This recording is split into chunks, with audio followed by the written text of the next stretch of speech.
Number 3, the SOM rule, which signals a recession when the 3-month average unemployment rate rises by 0.5% from its low, has been triggered. Triggled. There's our English. English as a foreign language is English. Dang it, it was me this time.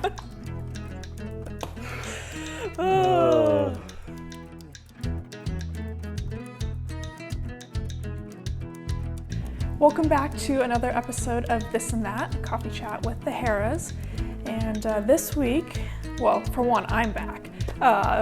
But this week we have a lot of economic data to talk about, and then some sports, particularly on the NASCAR side. We have a lot of things to talk about. And boy, do we have a lot of things to talk about on the NASCAR side. And on the economic side, and don't want to be bearer of bad news, but we're going to be bearer of bad news. I take bad news badly. I don't want to hear any bad news. Potentially. And good news. Is that a good enough cliffhanger? Do you think? Sure. Okay. So I think let's jump right in. Okay. What's the economic data this week? So this week is the big producer price index, which is the wholesale prices of goods and services, and as well, we also get the CPI, the consumer price index, this week. We delayed a whole day to get the CPI data before recording. So. Yes, we wanted to make sure we had that. Well, it also worked out that we also got the NASCAR penalties as a result of our one-day delay. Yes, we did. As well, so. And we got U.S. men's national team hiring by delaying. Potential hiring, likely hiring. It looks pretty solid from what I saw. Yes. Well, anyway, we digress as we foreshadow what the rest of the podcast is going to be about. So, Gaming ball of foreshadowing. Wholesale prices rose 0.1% in July, which was less than expected. So, year over year, headline PPI rose 2.2%. Which is a sharp drop from the 2.7% reading in June. So if you're looking for Federal Reserve rate cuts, that is all good news because wholesale prices are, of course, a leading indicator of what future consumer prices are going to be.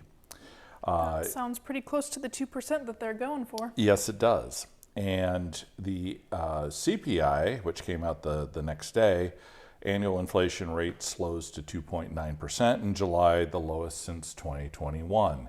So again, good news. Now, there were a couple drivers to this. One is that when you exclude food and energy, core prices came in at a 0.2% monthly rise and a 3.2% annual rate. There was a 0.4% increase in shelter costs, which once again, we've been talking about how housing costs are continuing to drive inflation. They're not coming down. They're not really coming down, and it was responsible for 90% of the all items inflation increase. So the bulk of that increase was shelter costs. Meanwhile, we saw food prices climbed 0.2% during that period, but we saw other things like medical costs decrease during this period to help offset those increases. So shelter still being a big driver of inflation going forward.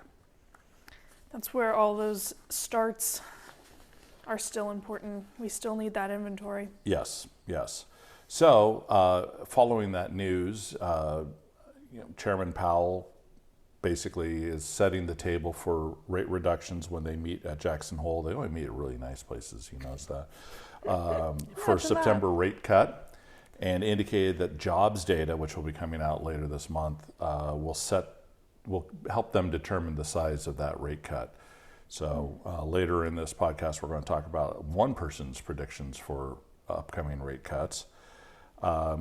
Wall Street Journal indicates that the cooling July inflation sets the stage for a Fed's September rate cut once again. And then one of the other members of the Federal Reserve says that the Federal Reserve can't risk being too late with rate cuts because as we've talked about in previous podcasts, there's a delayed reaction to what the Federal Reserve does before it's felt through the markets. And so if they're going to stem off a recession, they have to make these rate cuts soon enough to stem off that recession. But of course, they're very concerned about reigniting inflation as well. So it's that balancing act that they're looking to make here. And so we'll see when the jobs data comes out how motivated the Fed's going to be as to the size of the cut that they're going to make in September. It seems like focus has really started to turn to not being too late. For so long, the commentary was we have to keep waiting, we have to make see sure. The data. Yep.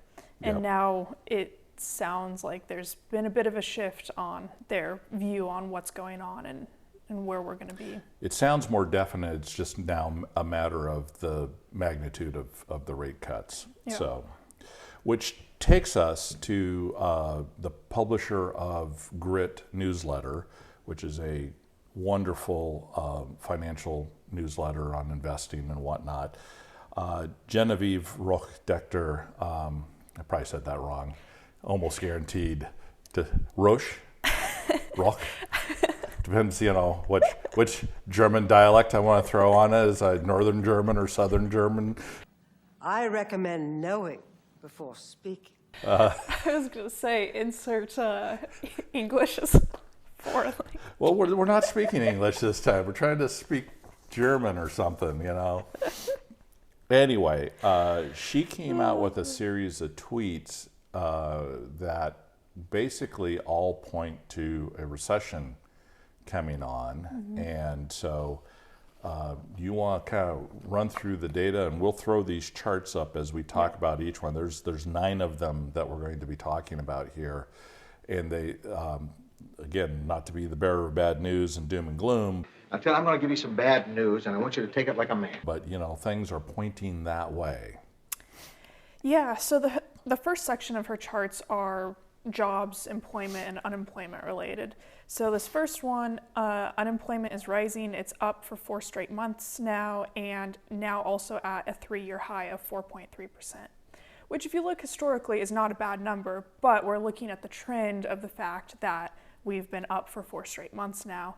That's something that we haven't seen for the last couple of years. And so that's the concern of the trend on that one. Yep.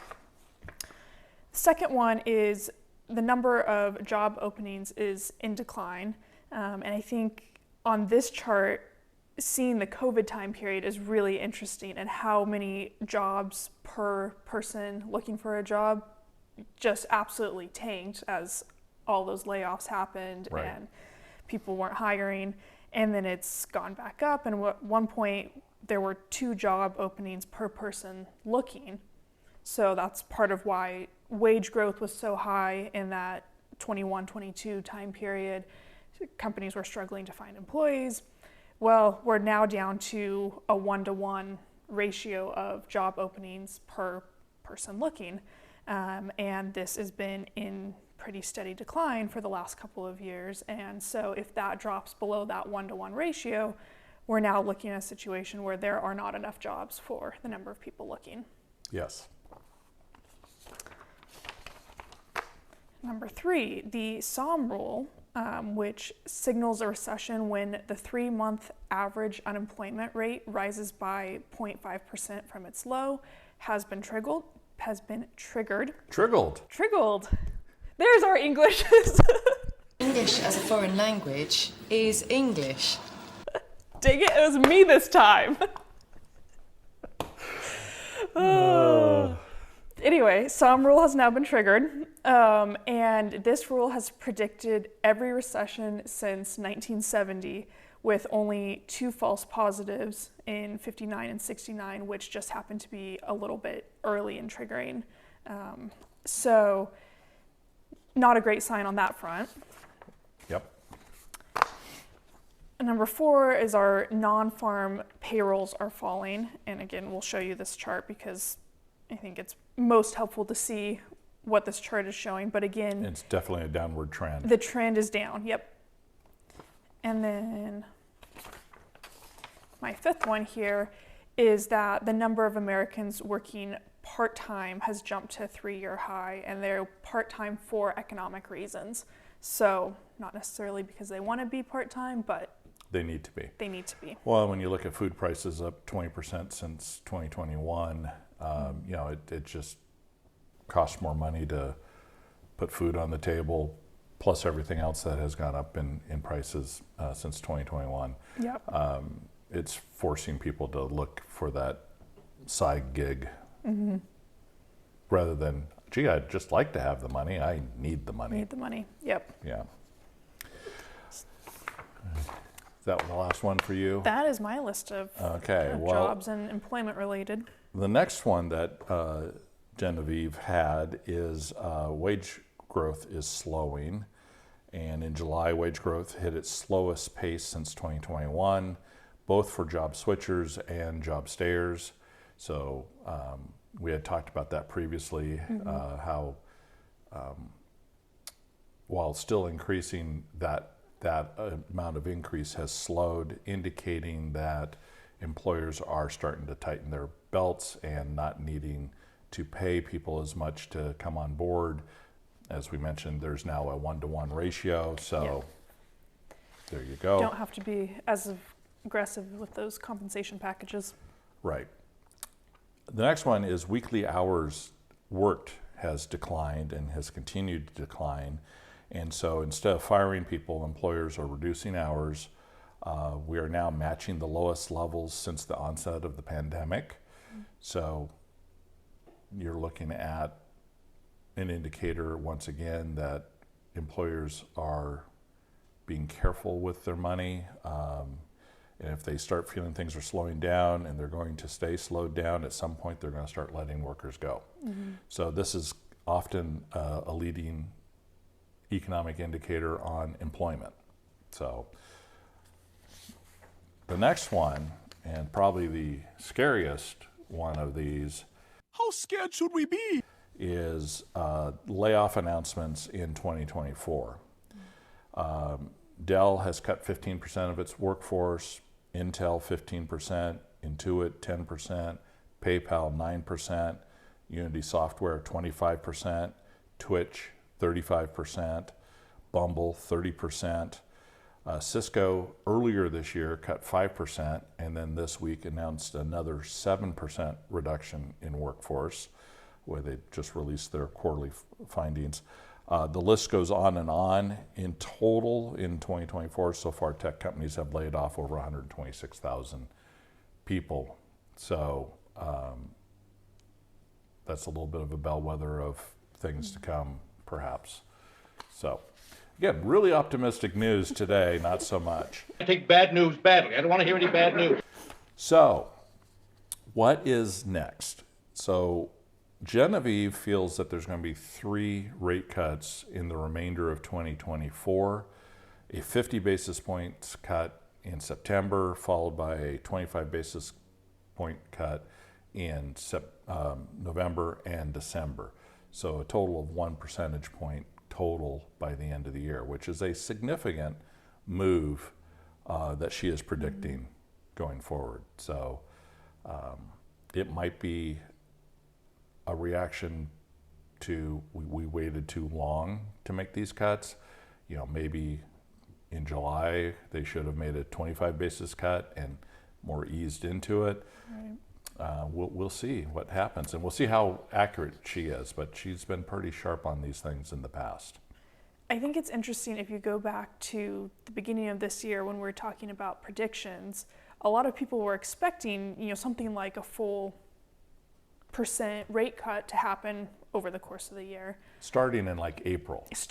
Much earlier. And then as the months went and these things kept getting pushed back, then it became, we're going to see a grand total of a 25 basis point cut for the whole year. Yes. And so that was a big shift from the original predictions at the beginning of the year. And now we've sort of swung back to, we might be seeing a full % cut here. Yes. Just happening in a very condensed time period at the end of the year. Yes.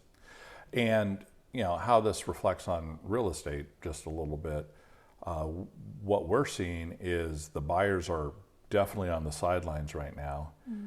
There's a couple things driving that. One, I think people are starting to think that interest rates are going to come down. So why go out and get we're now in the sixes, but potentially a 7% mortgage when if I wait 4 or 6 months, I might be able to get a 6% or lower interest rate on my mortgage. And then number two, there's always this hesitancy during election years. Election in November. What? Again? This stupid country. As you lead up to November, people get hesitant to make investments, to make large purchases.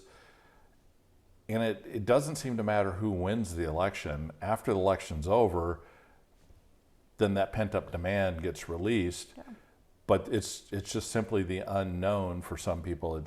They go onto the sidelines, and it's a psychological thing, and we see it every 4 years, and we're seeing it again right now. So this is going to be really interesting come post-November, what the real estate world looks like, because you're going to see interest rates dropping. Hopefully you'll be seeing some of those hesitant buyers after the election saying, okay, I'm ready to go now. So it might be a really good winter for us here in Tucson, because that's normally our busy time of the year anyway. Well, I feel like we're seeing hesitant sellers right now too. Yes. And I think that's partially that rate lock-in effect that we've talked about multiple times, but they're sort of on the fence of what they want to do as well. So both parties right now are kind of not sure on how to proceed. That's true. I mean, we have a number of clients that we're working with that are looking at a October listing at the earliest. Right. And so, which when we get to October and we're less than a month out from elections, I wonder if that's going to get pushed back. Exactly. So, such is the life of the real estate world. You got to go with the flow and do the best to help your clients achieve their goals. And if sometimes that means waiting, then we wait. Yep. Yeah. So, well, I think that was enough doom and gloom, depression. Insert funny clip here to try to lighten the mood.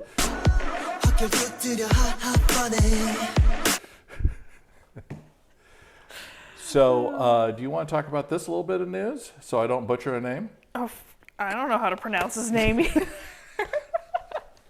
You can go on that one. Because I did zero research on that other than it popped up on my feed this morning and I went, oh, look.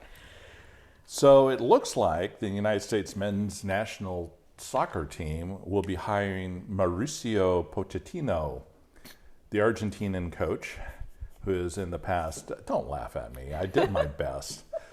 I did my very, very best. If you just slur all the syllables together, you got to be close, right? That's my goal.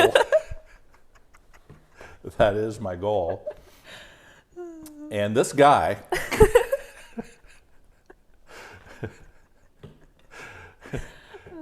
previously coached at PSG, Tottenham, and Chelsea.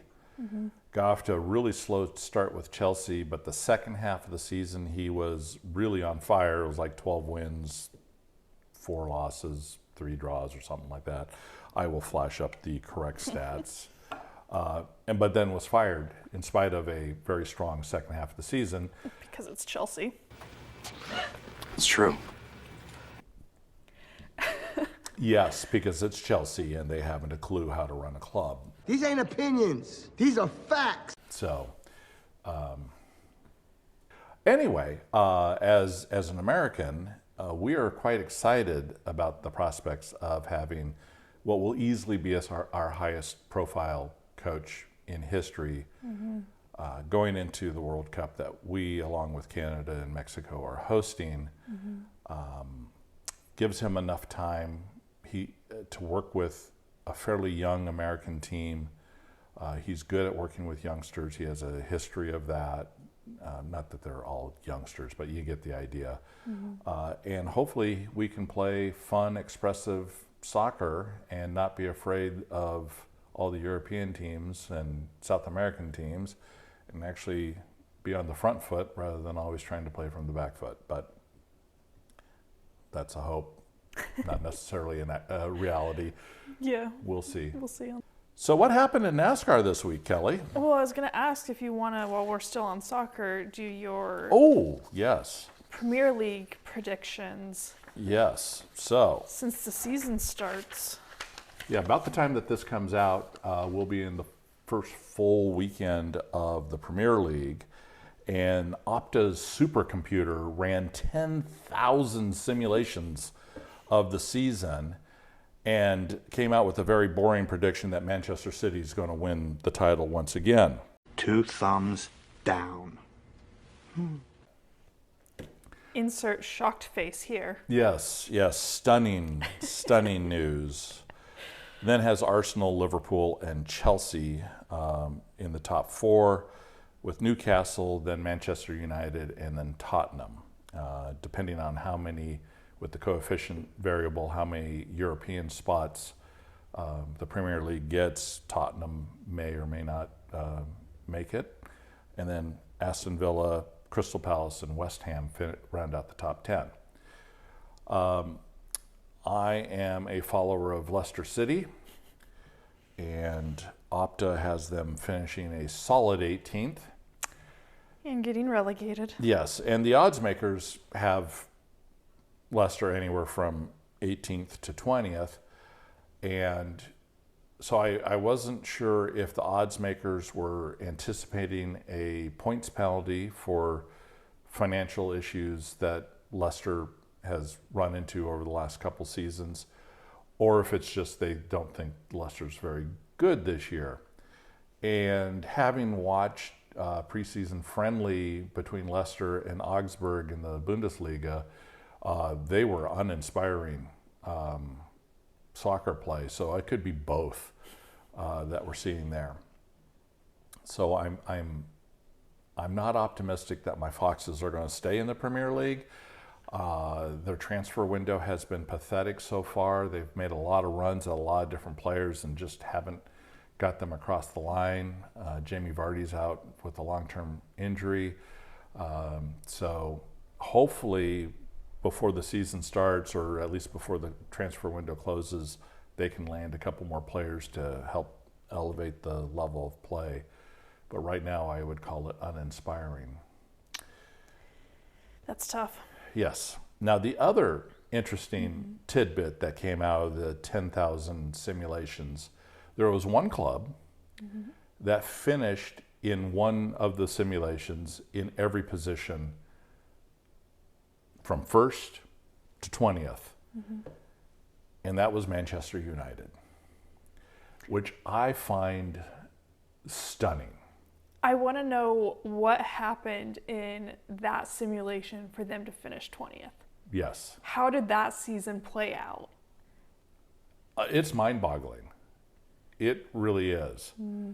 Only club to finish in all 20 spots in one of the 10,000 simulations. Yeah. It's Manchester United. So let us know in the comments which team is your favorite team in the Premier League and where you think your team's going to finish. And we'll see how it lines up with the supercomputer's predictions. Anyway, we will post the Opta's predicted standings for you, and even a link to the article so you can read that on your own. And I'm excited for the season to start. I've been watching a lot of the American Tour friendlies. Chelsea, who stole Leicester's coach, has looked horrendous in preseason. So there's the evil part of me is going, you should have stuck with your club that you got promoted, but you know. It's okay, he'll be sacked in a year or so. Or by Christmas. Yeah, it's Chelsea. It is Chelsea, yes. The revolving door of coaches. Yes, indeed. Okay. NASCAR. We had an interesting race this weekend. It was an interesting race before the last lap occurred. And then it got really interesting.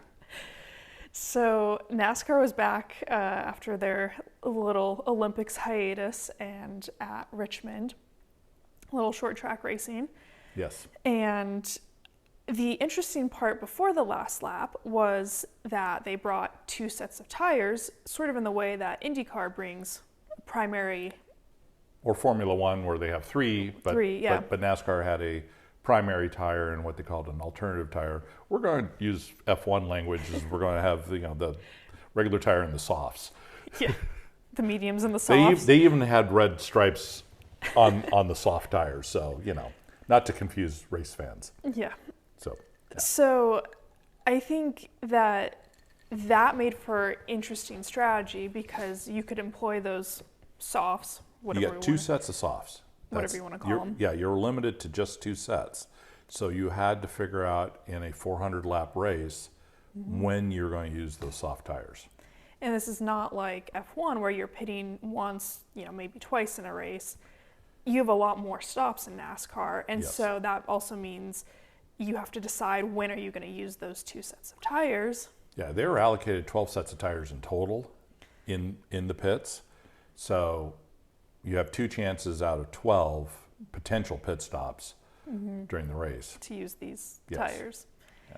And I think looking at the final standings, there was definitely some good movement from the back of the field from the start of the race to where people finished. So Ross Chastain went from 22nd to 5th. Teammate Daniel Suarez went from 21st to 10th and won stage 2, which, since he's already a playoff locked-in driver with having a win, that's an extra playoff point for him, getting that stage win. Right. Coming up from 21st to get that stage win. Well, I think the biggest big. mover early on was Michael McDowell, who was in like the 30s in the field, and he was the first car to put the softs on, and he went from like 34th to the top 10 during that run, and that opened a lot of eyes. There's an eye opener. Yep. On pit road about, wow, the tire performed faster in the race than it did in practice. So it surprised a lot of teams at how quick it was, which led to then Daniel Suarez in the next pit stop putting the tires on and him taking the lead and winning stage 2. This is where... So McDowell went from 28th to 15th on overall. Overall, Yeah. Yeah. He kind of used his one set a little earlier than probably, but again, it showed a lot. Yeah. So after Suarez won that stage, his team debated whether they wanted to put the softs on or stay on the primary tire. They decided to put on the primary tire, and that's when everybody else decided to go on softs. And within 2 laps, he fell from first place or second. I might have gotten beaten out of the pits for second. Nonetheless, front row to 18th in 2 laps. That's how dominant the soft tires were on the short run. Yeah. But that was the challenge, is that tire wears out a lot faster than the primary tire. So that's part of, when do you use those soft tires? Do you save them for the last run, which several of the teams did? When are you anticipating there might be a caution to get the benefit of them and then get another caution to go change them out? What the unusual thing is, short tracks typically have a fair number of cautions. The only cautions they had up until the second to last lap were the stage breaks, which are known cautions to come out after a set number of laps to reset the field moving forward. So Austin Dillon, towards the end of the race, really had the dominant car and was running away from the race with 2 laps to go, a couple cars mid-pack, got together, brought out a caution, sent everybody to the pits, and he didn't get a great restart. No, he did not get a good restart at all. Joey Logano was just about ahead of him, not far into that first lap. Yep. Back going green again. And so perhaps we have a little context on the playoffs and how they work and the win and you're in concept. Yeah, so I think we talked about this maybe once before, but the new NASCAR rules are if you win a race, as long as there are 16 or fewer race winners in a season, you are locked into the playoffs and you don't have to necessarily worry about points other than getting more playoff points going forward. And so it's put a really strong focus and emphasis on winning races, not just consistently doing well, but getting that race win in. And then the rest of the positions are set on based on the points that you've earned during the season. Yep. If you haven't won a race. Yep. Right. And that emphasis has resulted in sometimes drivers and teams being a little bit more aggressive than maybe they should be in trying to get those race wins and doing whatever it takes. That's the fact, Jack! That's the fact, Jack! And that is definitely what we saw this weekend. And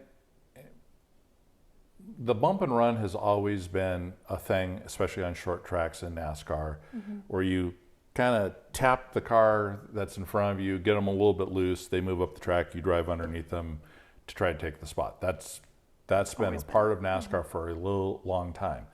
But the bump and run is different than the dump and run. Yes.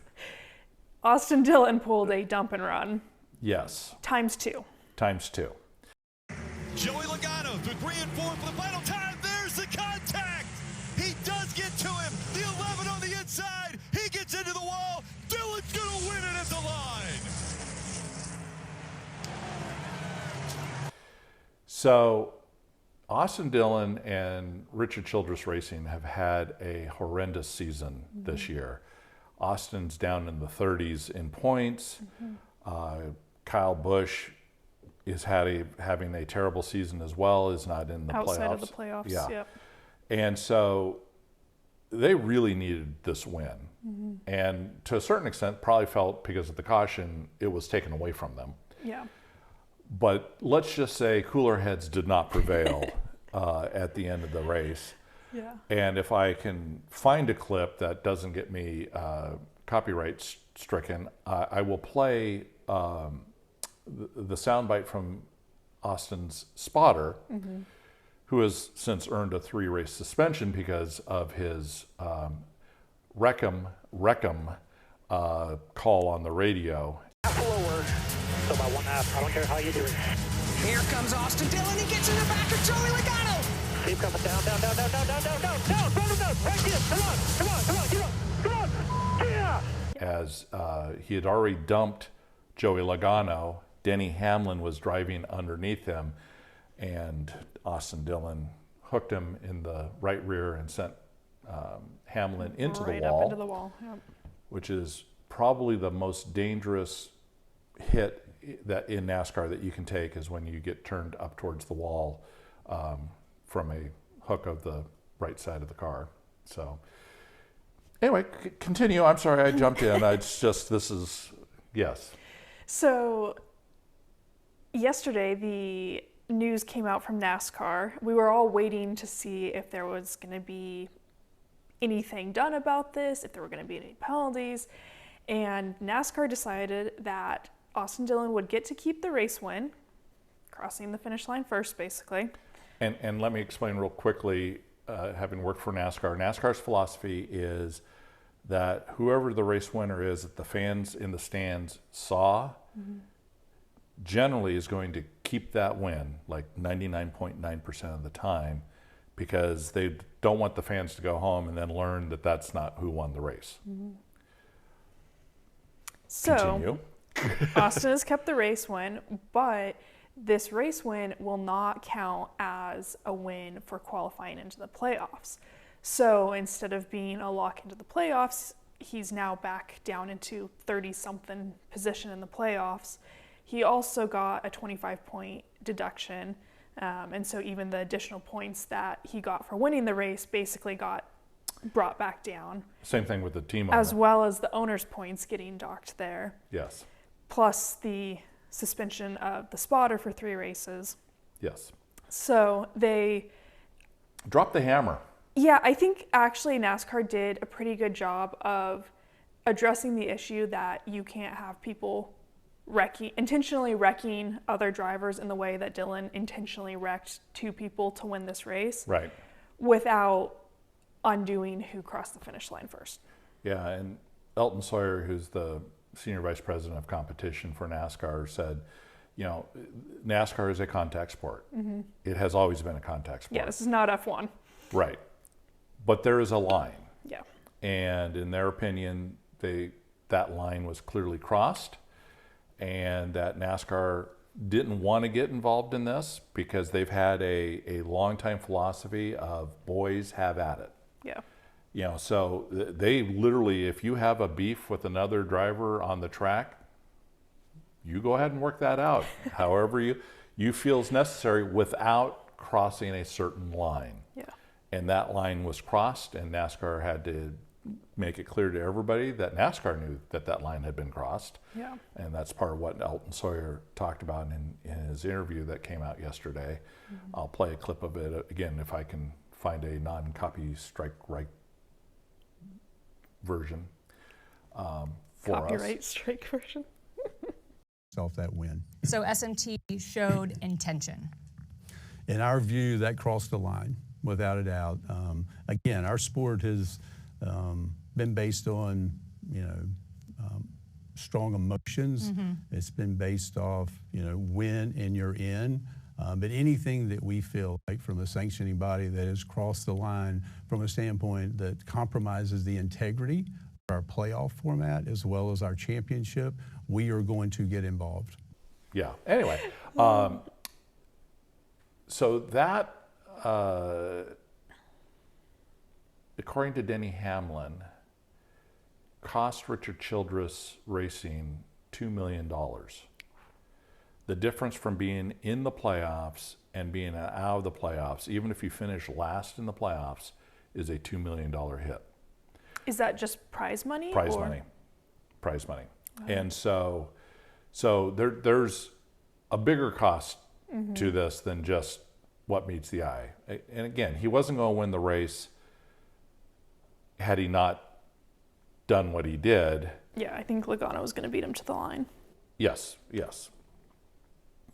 Had he done a more graceful bump and run rather than dump and run, because he had so overdriven turns 3 and 4, I'm still not sure if Denny Hamlin couldn't have driven underneath him and beat him back to the line because he still had to gather up the car and make the car turn and go. Right. So all very interesting.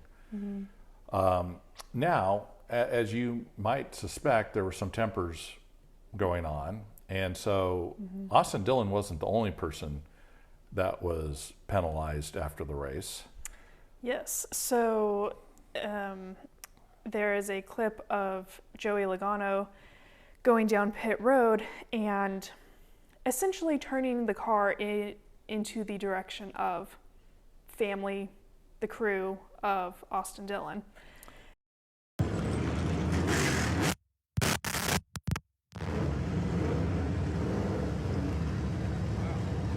Yes. And heading in their direction. Yes. Not the most graceful move on his part. No, and I think he realized that by the time he was interviewed on the broadcast, you could already tell that he was like, that was, well, and also he got quite the lecture from one of the NASCAR officials before that interview. Now, NASCAR also did admit, however, there were way too many people on pit road when the track was still hot. Yeah. And that there were people that shouldn't have been on pit road that were. Mm-hmm. And so they're going to tighten that up in future races. NASCAR is always big about access. Mm-hmm. However, there are rules about a hot track versus a cold track. And until all the cars are stopped, it's still a hot track. And there shouldn't have been as many people out there on pit road as there were. So not trying to let Joey Logano off the hook. What he did was wrong. Yeah. Understandable. Because I'm sure I would have been a little hot under the collar as well. But again, those people shouldn't have been on pit road, in my opinion, as well. So you got a $50,000 fine for that, which, drop in the bucket. Yeah, it is one of the largest monetary fines, though, that NASCAR will levy is a $50,000 fine. So, yes. Now, what will be really interesting is how are things going to be on the track in the future when Joey and Austin Dillon might be racing for the win, because Joey does not hesitate to deal with this boys have at it style on the racetrack. Yeah. The other interesting thing, Hamlin as well. Yeah, but Hamlin has kind of toned down. I mean, he and the Ross Chastain thing from last season, Denny had lots of opportunities to pay back Ross and never did. Yeah, I was surprised actually in Denny's post-race interview how calm he seemed then. Yes. I was expecting him to be more fired up like Joey was, and so he was more restrained than expected. Yeah, I wonder if being a car owner has changed his perspective on things just a little bit. I don't know. More of the business side of keeping sponsors happy and yes, how you're portraying yourself. Yes. So, unfortunately, all this overshadows how great having the alternative tire at the race really made short track racing fun and entertaining. So with the new car that NASCAR released a couple years ago, the short track package has been awful for racing. Cars can't pass. It's just not entertaining racing. So that's why they practiced at the All-Star race at North Wilkesboro, also short track, with the alternative tire.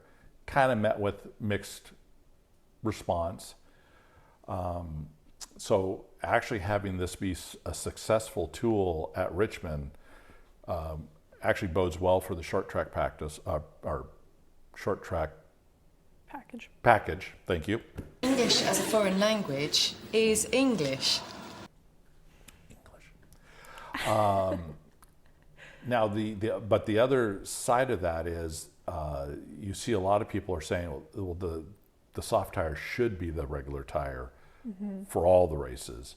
Bring back tire management, make them have to take care of those tires, which they don't have to. The tires that they have now are just bulletproof and there's no fall off, and that's part of why NASCAR racing hasn't been quite as entertaining.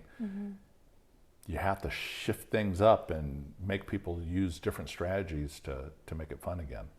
Or you keep splitting the option and you have... And I'm fine with that too. 5 softs, 5 regulars, and yes, something like that, and you get to allocate them however you want to allocate them. Yes.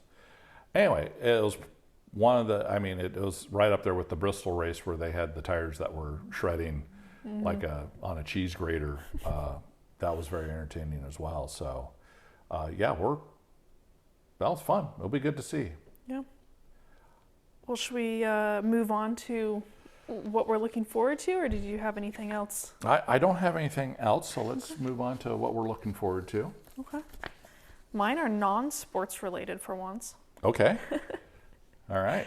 So today, actually, part 1 of season 4 of Emily in Paris is dropping, which you've definitely never seen. I have no idea what she's talking about. Okay, so it's a Netflix show. And what I kind of... Oh, I am familiar with this. What I kind of love about this show is that it really plays into both American and French stereotypes. And so Americans hate the show and the French hate the show. And I love that. So I'm entertained every time it comes out. Are you not entertained? That being said, like they did with Bridgerton when it dropped, they are splitting the season into 2 parts. So part 1's coming out now, part 2's coming out in September. And I really hate it when shows do this.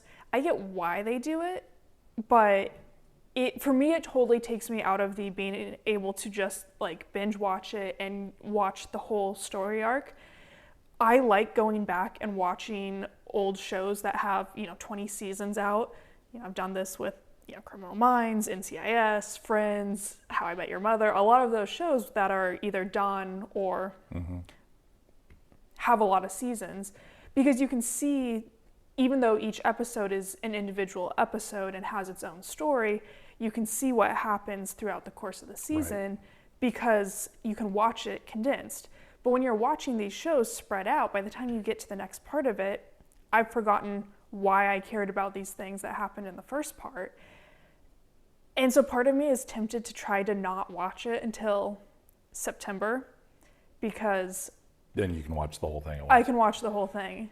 Well, I've talked about before, I didn't watch Game of Thrones until the final season was out. So I was able to watch that whole story arc, which it would have driven me nuts if I would have started watching it from the very beginning. And it was an excellent way to watch that series. So Yeah. I'm 100% behind you there. Yeah. Yeah. And I think one of the things that I always liked about the streamers versus your normal shows on like a CBS or ABC or Your whatever. terrestrial channels, as they like to call them. Yeah, is that you did get the drop all at once. And so you could sit there and watch the whole season in a day if you wanted to. Yes. And when they start splitting this up, part of that appeal for me is, okay, well, might as well go watch the CBS show now. Yeah. Well, and as I mentioned in last week's podcast, I had started Reacher, and I finished the first season this week because I could binge watch the whole season. Now, of course, I think there's third seasons out now, so this has been out for a while, and thoroughly enjoyed that first season. So soon I'll start watching the second season again and get to binge watch it. First season I think was 9 episodes, so Not too long. yeah. So I'm looking forward to the start of the Premier League season. Enjoyed watching the various EFL divisions play on CBS Sports here in the United States. So the Championship, Sky Bet Championship, League One and League Two games, had a number of them on. So kind of helped satisfy that need for real competition soccer again, as kind of an appetizer for the Premier League starting this weekend. So looking forward to that. And I'm actually kind of looking forward to see what the next NASCAR race has to bring, because again, this last one was entertaining. We're going to go to Michigan, completely different kind of track. The other thing that I have is Post Malone, who I discovered last night that my dad had no idea who Post Malone was when I said his name. It's not a competition. Zero. So I had to explain a little bit there. And actually, I don't really listen to Post Malone's songs other than, what hits the radio the rest of the time. But he is releasing his new country album tomorrow. So this will be out by the time we release this, called F1 Trillion. And it's an 18 track list album, and 15 of those 18 are collabs. And I've enjoyed the first couple that have hit the radio so far, so I'm sort of curious as to what the rest of these sound like. Do you want to share some of the people that he's singing with on the album? A few of these no names. Yes. Like Tim McGraw, Blake Shelton, Brad Paisley, Jelly Roll, Luke Combs, Dolly Parton, a second with Luke Combs, Chris Stapleton, Morgan Wallen, Lainey Wilson. Yeah. Yeah. Yeah, if you're going to dip your toe into country music, you might as well dip your toe in with some of the biggest stars in country music to help you get that little bit of traction. Yeah. And then he was performing at the Grand Ole Opry last night, right? Yep, and he played with Brad Paisley there. He played with John Michael Montgomery. He played with Vince Gill. So. Yes.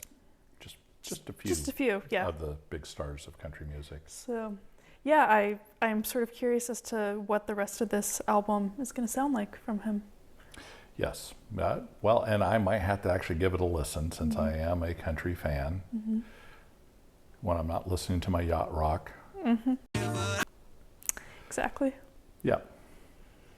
All right. You have anything else? I don't have anything else.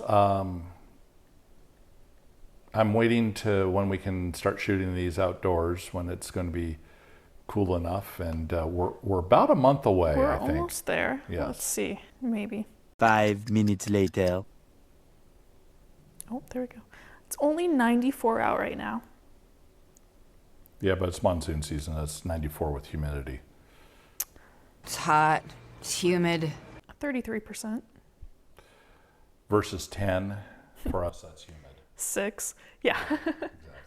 Exactly. All right. All right. Well, we look forward to seeing you all again next week. Thank you for tuning in. If you haven't already, subscribe so that you can...